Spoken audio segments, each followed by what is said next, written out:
The third book of Moses, called Leviticus. Chapter 1.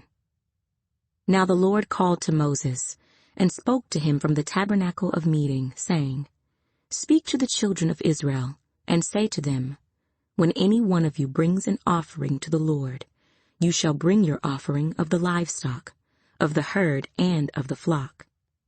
If his offering is a burnt sacrifice of the herd, let him offer a male without blemish. He shall offer it of his own free will at the door of the tabernacle of meeting before the Lord. Then he shall put his hand on the head of the burnt offering, and it will be accepted on his behalf to make atonement for him. He shall kill the bull before the Lord, and the priests, Aaron's sons, shall bring the blood and sprinkle the blood all around on the altar that is by the door of the tabernacle of meeting. And he shall skin the burnt offering and cut it into its pieces. The sons of Aaron the priest shall put fire on the altar, and lay the wood in order on the fire. Then the priests, Aaron's sons, shall lay the parts, the head, and the fat in order on the wood that is on the fire upon the altar. But he shall wash its entrails and its legs with water.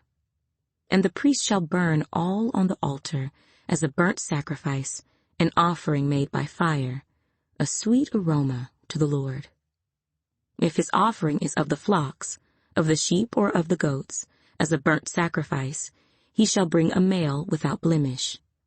He shall kill it on the north side of the altar before the Lord, and the priests, Aaron's sons, shall sprinkle its blood all around on the altar.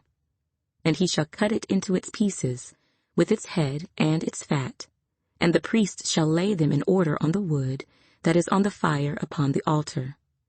But he shall wash the entrails and the legs with water. Then the priest shall bring it all, and burn it on the altar. It is a burnt sacrifice, an offering made by fire, a sweet aroma to the Lord. And if the burnt sacrifice of his offering to the Lord is of birds, then he shall bring his offering of turtle doves or young pigeons. The priest shall bring it to the altar, wring off its head, and burn it on the altar. Its blood shall be drained out at the side of the altar, and he shall remove its crop with its feathers, and cast it beside the altar on the east side, into the place for ashes. Then he shall split it at its wings, but shall not divide it completely, and the priest shall burn it on the altar, on the wood that is on the fire. It is a burnt sacrifice, an offering made by fire, a sweet aroma to the Lord.